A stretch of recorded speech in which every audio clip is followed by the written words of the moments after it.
Lance Rentzel, once a star wide receiver in the NFL, now lives a life far different from the fame and success he once knew. At 80 years old, his story is a powerful reminder of how life can change so quickly. Lance Rentzel was born on October 14, 1943, in Flushing, New York.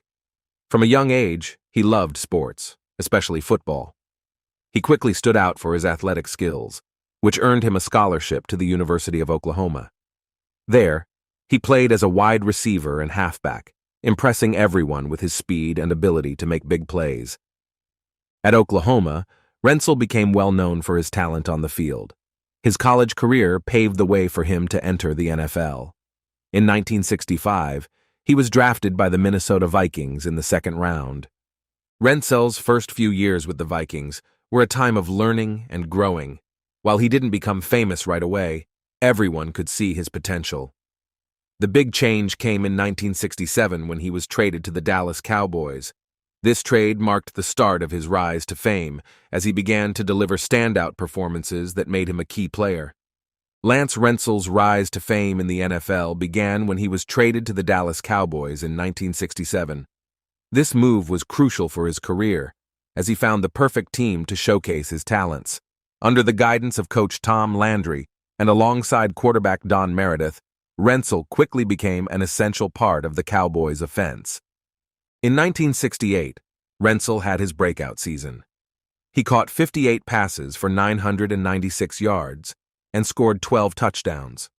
His speed, agility, and ability to make big plays helped the Cowboys achieve a 12-2 record and secure a spot in the playoffs. Rentzel's performance on the field earned him a reputation as one of the league's top wide receivers. One of his most memorable games was the 1968 NFL championship game against the Cleveland Browns. Although the Cowboys lost, Rentzel's performance stood out. He made several important catches and showed his ability to perform under pressure, cementing his status as a clutch player. The following year, Rentzel continued to excel. In the 1969 season, he recorded 43 receptions for 960 yards and scored 5 touchdowns. His consistent performances helped the Cowboys remain one of the top teams in the NFL. Rentzel's strong connection with new quarterback Roger Staubach became a key element of the Cowboys' offense. Off the field, Rentzel's charm and good looks made him a popular figure. His marriage to actress Joey Heatherton in 1969 brought even more media attention. Rentzel's popularity extended beyond football, as he appeared on television shows and in magazines, becoming a household name.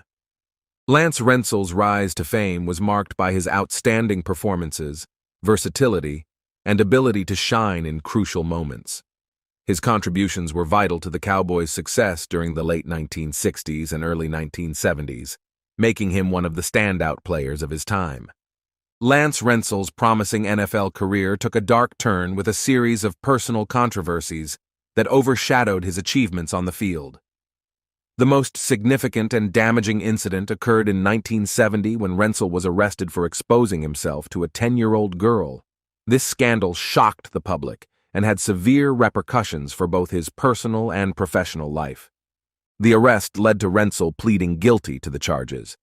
He was sentenced to psychiatric treatment and probation, and the NFL suspended him for the remainder of the 1970 season. This incident drastically tarnished Rentzel's public image.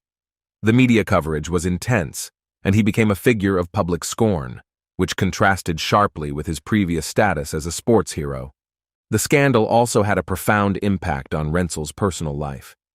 His marriage to actress Joey Heatherton, which had attracted significant media attention when they wed in 1969, began to deteriorate under the strain. The couple's high-profile relationship was already under the spotlight, and the controversy only added to the pressure. Rentzel and Heatherton eventually divorced in 1972, ending a relationship that had been a focal point of celebrity gossip columns. Following the incident, Rentzel's football career struggled to regain its footing. Although he returned to the field, the stigma of his actions lingered. In 1971, he was traded to the Los Angeles Rams, where he continued to play, but his performance never quite matched the peak years he had experienced with the Dallas Cowboys. The shadow of his legal troubles and the constant media scrutiny made it difficult for Rentzel to focus solely on football. In an attempt to make sense of his life and the scandal, Rentzel wrote a book titled When All the Laughter Died in Sorrow, published in 1972. In the book, he candidly discussed his career, personal struggles, and the incident that changed everything. The book provided a rare glimpse into the mind of an athlete dealing with profound personal issues, but it did little to rehabilitate his public image. Rentzel's controversies highlight the fragile nature of fame and the impact personal decisions can have on public perception. His story serves as a cautionary tale of how quickly life can change and the long-lasting effects of actions taken in a moment. Despite his efforts to move past the scandal, Rentzel's legacy in the NFL is forever marked by the controversies that overshadowed his once brilliant career. Impact of the controversies on Lance Rentzel's career. The controversies surrounding Lance Rentzel, particularly his 1970 arrest for exposing himself to a young girl, had a devastating impact on his career. At the height of his success with the Dallas Cowboys, Rentzel was one of the NFL's standout wide receivers, known for his speed and playmaking ability.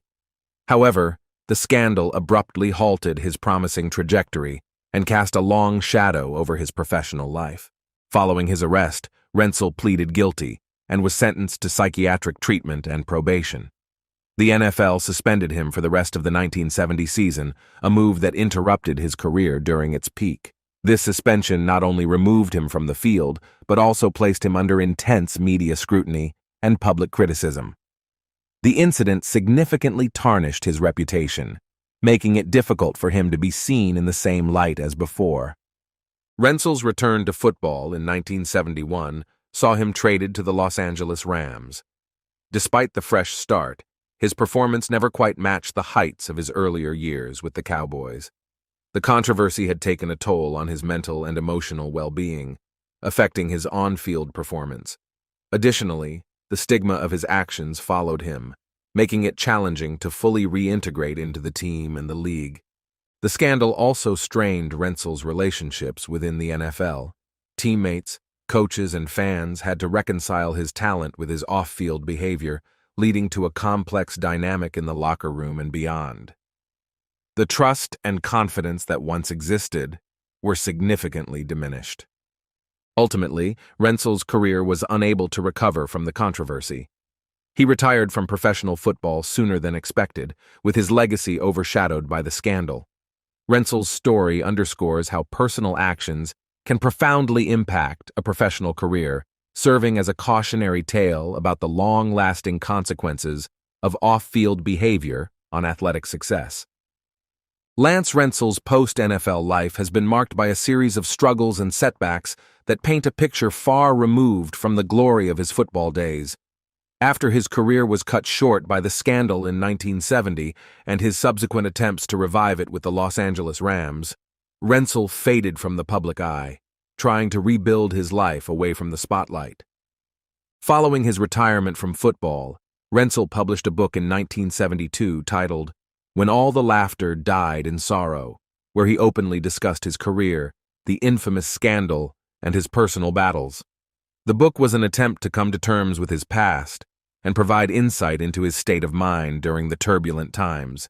However, while the book offered a candid look at his life, it did little to repair his tarnished image or restore his career. The years following his football career were not kind to Rentzel.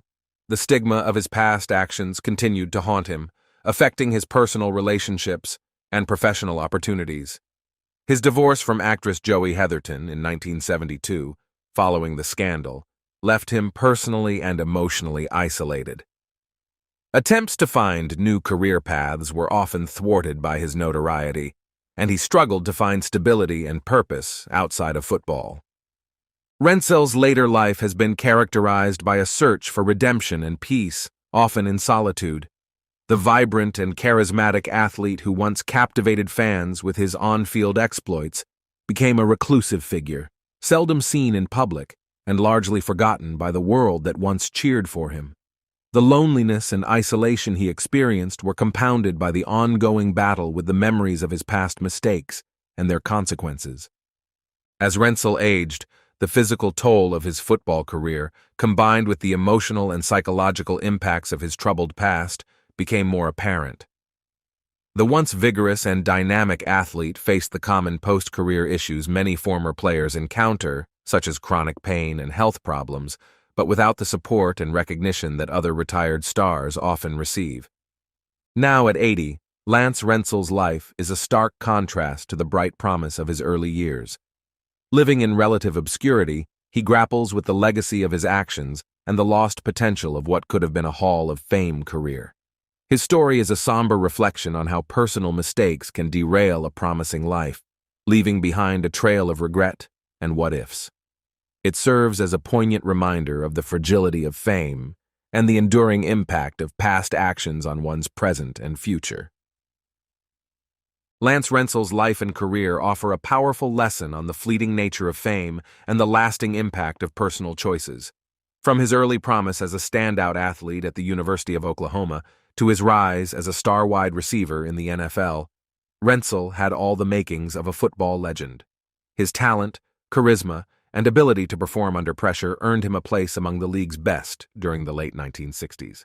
However, Rentzel's career was marred by personal controversies that overshadowed his on-field achievements.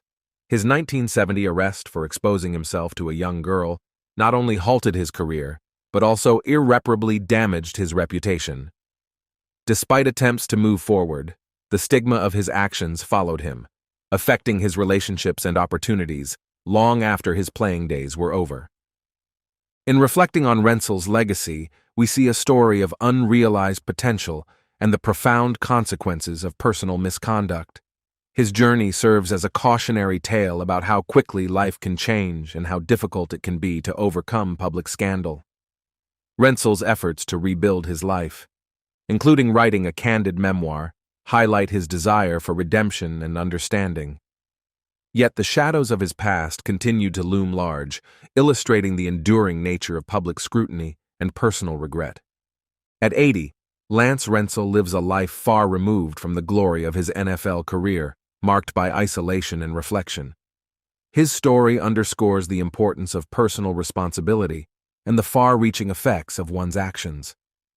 For fans and future athletes, Rentzel's life is a reminder that talent and success can be quickly undermined by poor choices, and that the true measure of a person's legacy lies not just in their achievements, but in their character and actions off the field.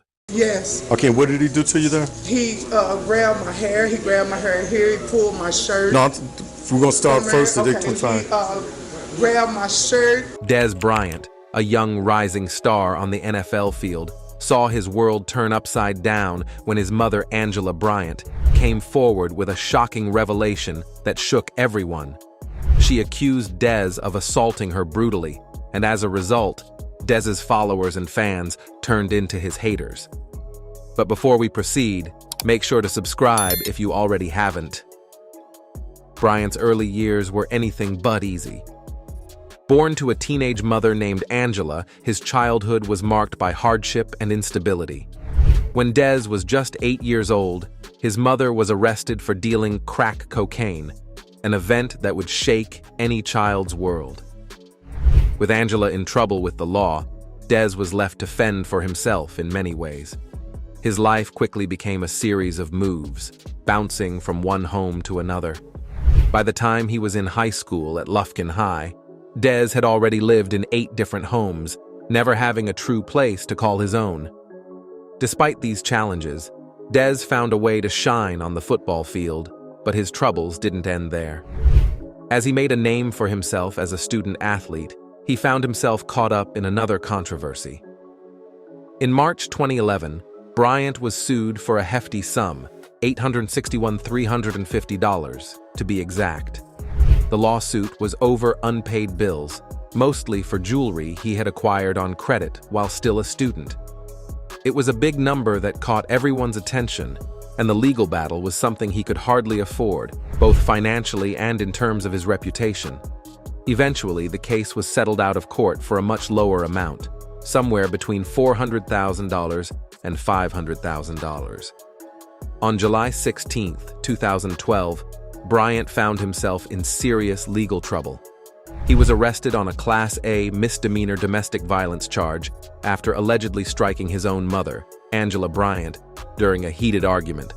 The news shocked many of his fans and created a wave of negative publicity that was hard to ignore. It was a moment that put a harsh spotlight on Dez, showing a side of his life that was far from the football field. But by March 2013, Dez was trying to make a change. He stepped forward at an event for Dallas Men Against Abuse, where he spoke publicly about his commitment to turning his life around. At the event, he made a strong statement: "I'm done with domestic abuse." These words were his attempt to move beyond the controversy, to show that he was willing to learn from his mistakes and become a better person. 2 years later, on August 28, 2014, Dez took another step in a different direction. He launched his own brand and apparel line, called Throw Up the X, a nod to his signature touchdown celebration. This move was more than just a business venture. It was Dez's way of building his own identity outside of football, using his fame to create something positive and lasting. However, the controversy seemed to follow Dez. On June 22, 2016, he was sued by Texas State Senator Royce West. The senator claimed that Dez had caused significant damage to a house he had rented in DeSoto, Texas. The damages to the property were reported to be over $60,000, and this legal battle added yet another chapter to Dez Bryant's complex and often turbulent story. At 6 o'clock, Dez Bryant on the defense. The wide receiver sued now by his former landlord, State Senator Royce West. Although his controversies are pretty shady, his career was a good one. On November 5, 2009, Bryant made it official that he was entering the 2010 NFL Draft. Many believed he was the best wide receiver available, and most thought he'd be picked early. If he wasn't chosen by the Denver Broncos, it was expected that he wouldn't fall lower than the 27th pick, which belonged to the Dallas Cowboys. As the draft unfolded, Bryant began to slip due to concerns about his character. The Cowboys, not wanting to miss out on such a talent, decided to make a move.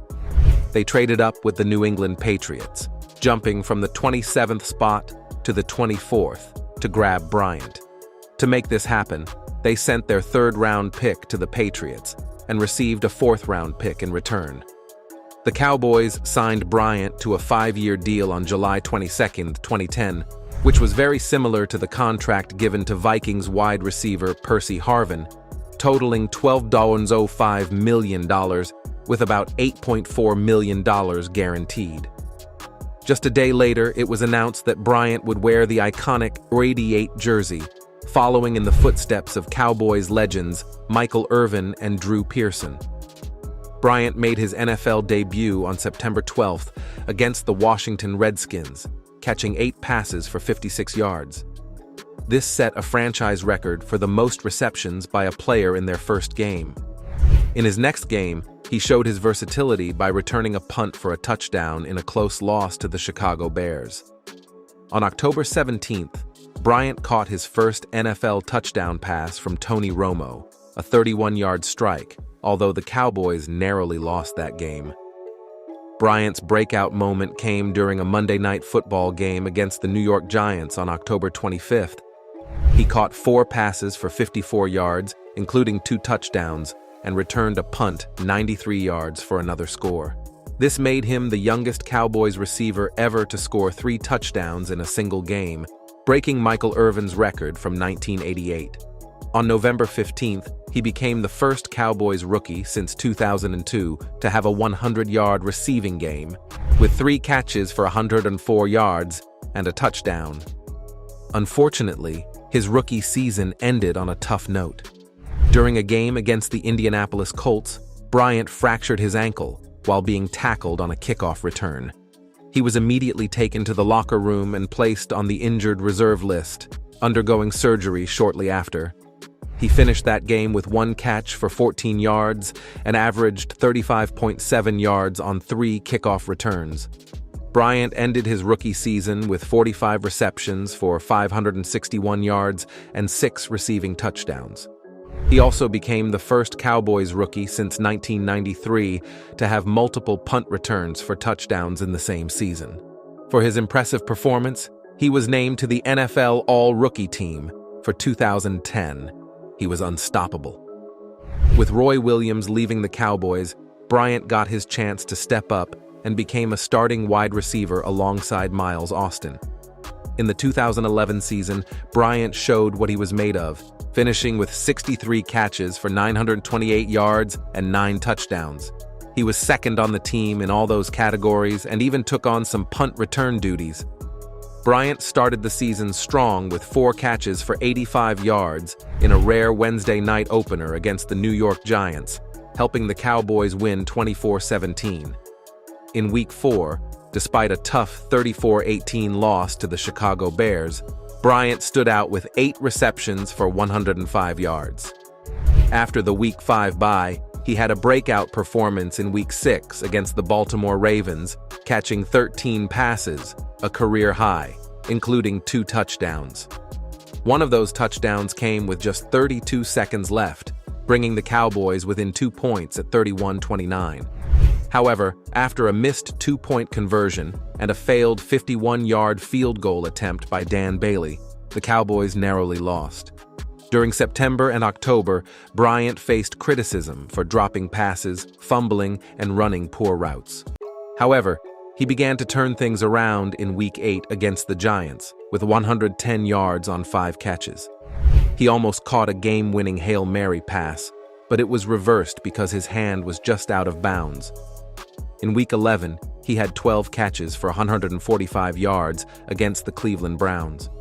In Week 12, against Washington, he added 8 receptions for 145 yards and 2 touchdowns, even though the Cowboys lost 38-31. Bryant's best game that season came in Week 16 against the New Orleans Saints, where he racked up 9 receptions for a career-high 224 yards and 2 touchdowns. This performance tied a franchise record for most consecutive games with a touchdown reception, matching Franklin Clark, Bob Hayes, and Terrell Owens.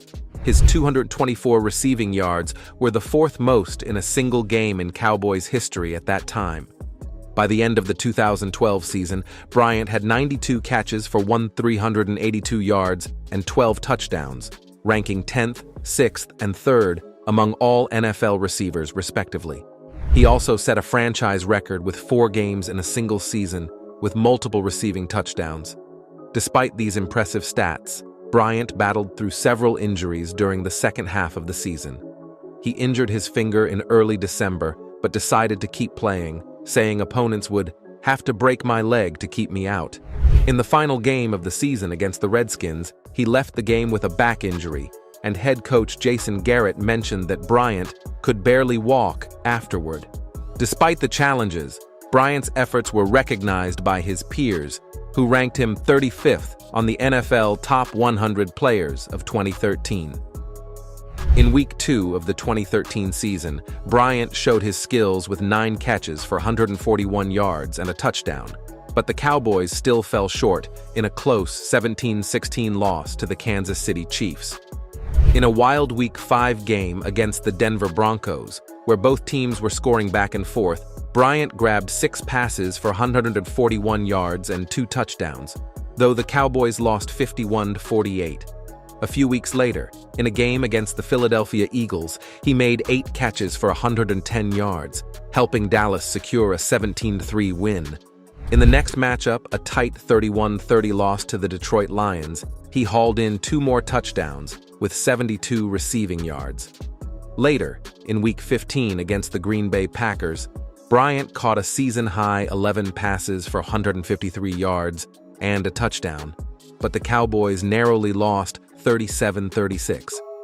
Despite Bryant's efforts, the Cowboys finished the season at 8-8 and missed the playoffs. Bryant started all 16 games that season and set new career highs with 93 catches and 13 touchdowns, alongside 1,233 receiving yards. His stats placed him 8th in catches, 13th in yards, and 3rd in touchdowns among all NFL receivers. For his performance, he earned his first Pro Bowl selection and was ranked 25th on the NFL Top 100 Players of 2014. Entering the final year of his rookie contract in 2014, Bryant had the most productive season of his career. He caught 88 passes for 1,320 yards and 16 touchdowns, leading the NFL and breaking Terrell Owens' franchise record of 15 touchdown receptions. His stellar play earned him a second consecutive Pro Bowl selection and first-team All-Pro honors. The 2014 season started with a rough Week 1 loss to the San Francisco 49ers, where Bryant managed 5 catches for 55 yards. But things quickly turned around as the Cowboys went on a 6-game winning streak. During this stretch, Bryant was on fire, catching 41 passes for 535 yards and 4 touchdowns. In Week 8, during a game against the Washington Redskins, quarterback Tony Romo was injured, causing the Cowboys' offense to struggle under backup Brandon Weeden. Bryant's production dipped, but when Romo returned against the Jacksonville Jaguars, Bryant's numbers soared. He recorded 6 catches for 158 yards and 2 touchdowns in just the second quarter, marking the most productive quarter of his career. With Romo back for the remaining games, the Cowboys dominated, and Bryant racked up 32 catches for 527 yards and 8 touchdowns. In Week 12, he caught a crucial late-game touchdown against the New York Giants, securing a 31-28 win. Bryant's performance earned him NFC Offensive Player of the Week for Week 15. The Cowboys finished the season 12-4, tying for the most wins in the NFL. Making the playoffs for the first time since 2009, Bryant played his first postseason game against the Detroit Lions. Despite facing constant double coverage, the Cowboys adjusted, and their offense rallied for a 24-20 comeback win after being down 20-7 in the third quarter. The game had its share of controversy, with a questionable pass interference call that was reversed, giving the Cowboys a chance to drive for the winning score. In the divisional round against the Green Bay Packers, the Cowboys lost a close 26-21 game marked by another controversial call. On a crucial 4th and 2, Bryant made a 31-yard catch that was initially ruled complete, but after a challenge by the Packers, it was overturned as incomplete. The NFL later confirmed that the call was correct by stating that Bryant did not maintain control of the ball throughout the entire process of going to the ground. Despite the disappointing finish, Bryant was ranked 15th on the NFL Top 100 Players of 2015, recognizing his incredible impact on the field. Cowboys put a non-exclusive franchise tag on Bryant worth $12,123 million.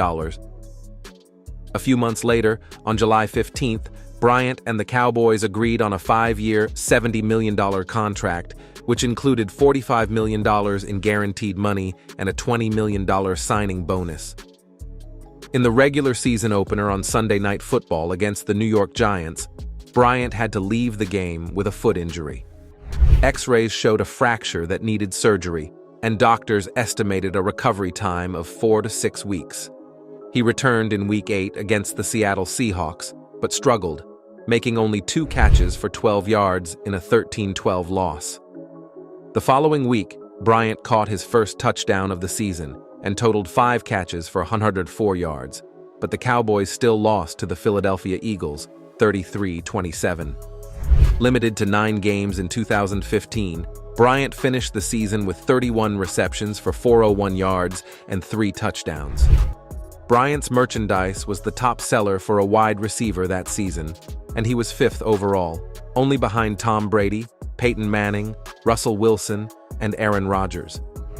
The 2016 season brought a new starting quarterback, Dak Prescott, after Tony Romo suffered a back injury in the preseason. Bryant started slowly, with only 1 reception for 8 yards in a season-opening loss to the New York Giants. He bounced back in Week 2, recording 7 catches for 102 yards in a win over the Washington Redskins. In Week 3 against the Chicago Bears, Bryant suffered a hairline fracture in his knee, which kept him out for several weeks. He returned in Week 8 and finished the season with 50 receptions for 796 yards and a team-high 8 touchdowns in 13 games. Bryant's best game of the season came in the divisional round of the playoffs against the Green Bay Packers, where he caught 9 passes for 132 yards and 2 touchdowns in a narrow 34-31 loss. He earned his 3rd Pro Bowl selection, replacing Julio Jones, who couldn't participate due to the Falcons making it to the Super Bowl. Bryant was ranked 60th on the NFL Top 100 Players of 2017. In the 2017 season, Bryant started strong, scoring a touchdown in 4 of the team's first 6 games. During a Week 9 win over the Kansas City Chiefs, he sprained his ankle and missed the rest of the game. Later, in a game against the Washington Redskins, he broke Bob Hayes' Cowboys franchise record for receiving touchdowns. Bryant played all 16 games that season, recording 69 catches for 838 yards and 6 touchdowns, but the Cowboys finished 9-7 and missed the playoffs. After 8 seasons with the team, the Cowboys released Bryant on April 13, 2018. On November 7, 2018, 9 weeks into the season, Bryant signed a 1-year, $1.25 million deal with the New Orleans Saints.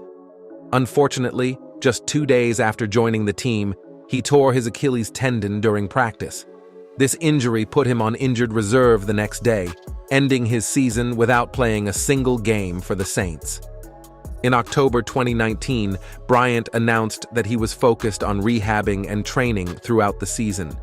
He made it clear that he wasn't planning to retire and hoped to return to football in 2019, but he didn't end up signing with any team that year. On October 27, 2020, Bryant signed with the Baltimore Ravens practice squad. He was briefly moved up to the active roster for the games in Weeks 9 and 10 against the Indianapolis Colts and Tennessee Titans, but returned to the practice squad after each game. In the game against the Titans, Bryant made his first reception since 2017, a 4-yard catch. He finished that game with a season-high 4 catches for 28 yards in a 30-24 overtime loss. He was promoted to the active roster on November 28th. Just before the Week 13 game against his former team, the Dallas Cowboys, Bryant tested positive for COVID-19 and was unable to play. He was placed on the reserve COVID-19 list on December 10th, but he was activated again on December 15th. In Week 15, against the Jacksonville Jaguars, Bryant caught an 11-yard touchdown pass, his first since 2017, helping the Ravens win 40-14. The next week, he caught another touchdown pass in a 27-13 win over the New York Giants. Bryant finished the 2020 season with 6 receptions for 47 yards and 2 touchdowns. That is it for this one. But if you happen to like NFL legends, make sure to check out our latest videos on our channel NFL Icons. I'm sure you will love it. My sister asked me what I wanted to do, and I said I was going to be an NFL player. She bust out laughing, ran out the door. I'm like, why not?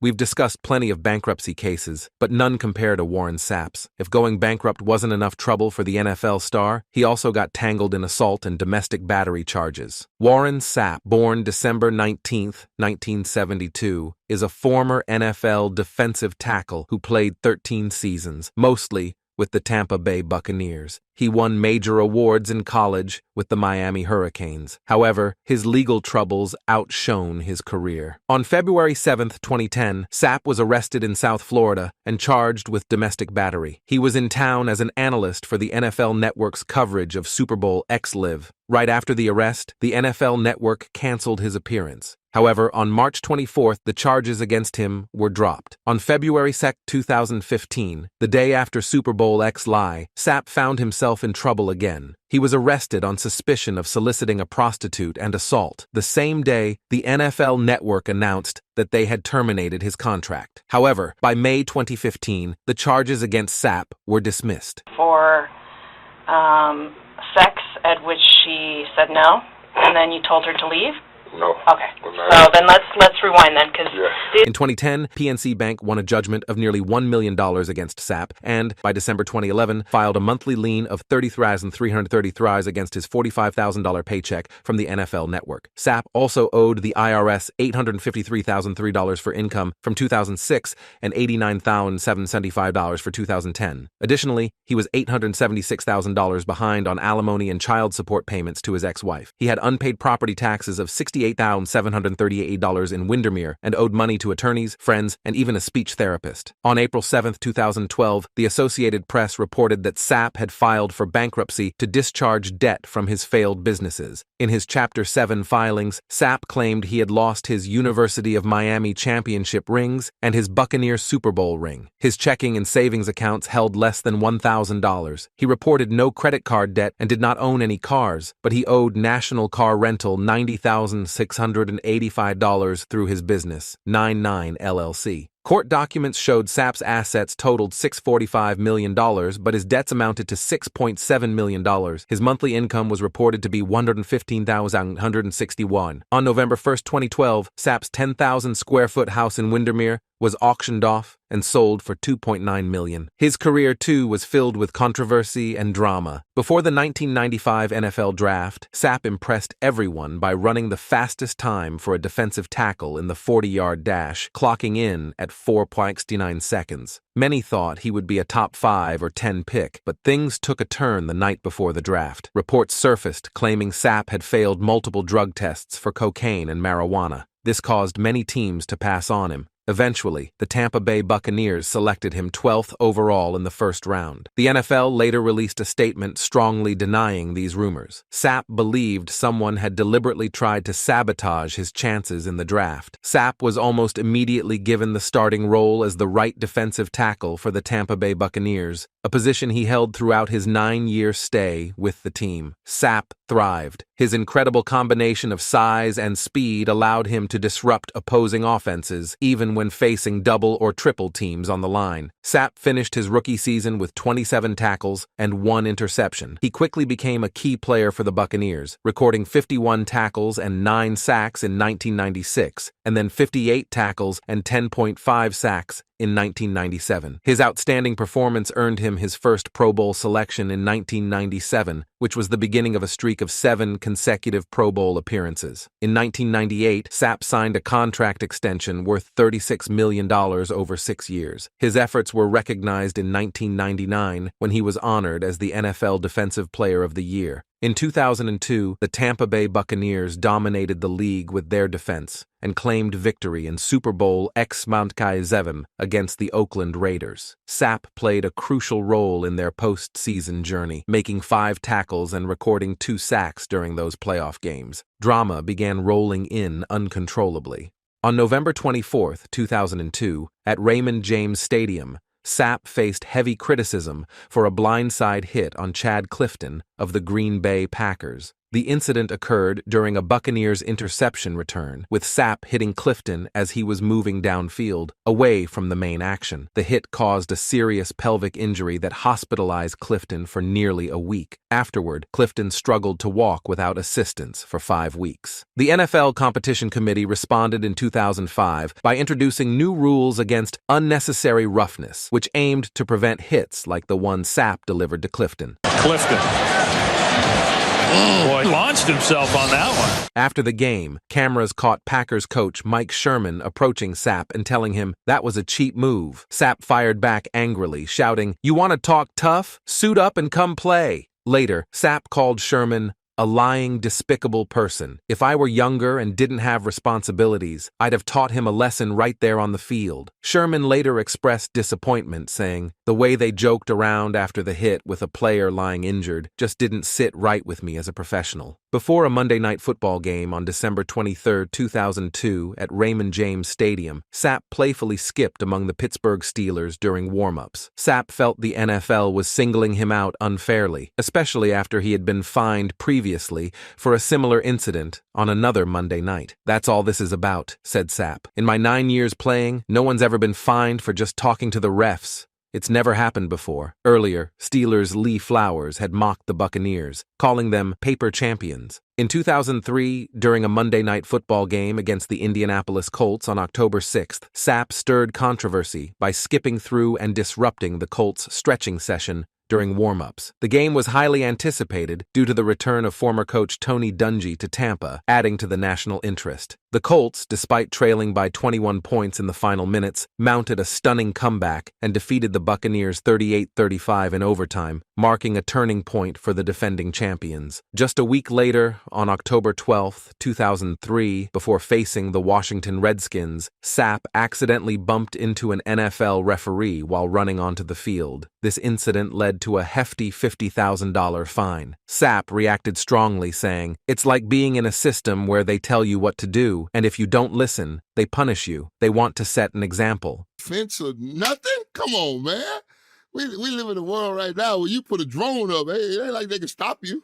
His career eventually ended due to his troubles. In 2004, Sapp was considering a $16 million offer from the Cincinnati Bengals, but on March 20th, he surprised many by announcing a bigger deal, a 7-year contract worth $36.6 million with the Oakland Raiders, the team he famously defeated in the Super Bowl just a year earlier. His first season with the Raiders saw him play all 16 games, switching between defensive end and tackle. He made 30 tackles, 2.5 sacks, and recovered 2 fumbles after shedding about 20 pounds before joining Oakland. In 2005, Sapp started strong with 29 tackles and 5 sacks in the first 10 games, but a shoulder injury sidelined him for the final 6 games of the season. Returning to top form in 2006, Sapp notched 10 sacks, 32 tackles, and forced a fumble. Before the 2007 season, he shed 49 pounds and recorded 37 tackles, 2 sacks, and forced 2 fumbles. On December 23, 2007, Sapp was ejected during a game against the Jacksonville Jaguars after a heated dispute with officials. It started when a misunderstanding led to penalties, and Sapp's intense reaction got him multiple unsportsmanlike conduct penalties and a hefty $75,000 fine. On January 3, 2008, Sapp made a decisive call to Raiders owner Al Davis, telling him over the phone that he was retiring. He later confirmed this on his website, QBKilla.com, with just 2 words: "I'm done." His retirement became official on March 4, 2008. That brings us to the end of the video. Make sure to subscribe if you already haven't, and while you are at it, make sure to drop a comment telling us who to cover next.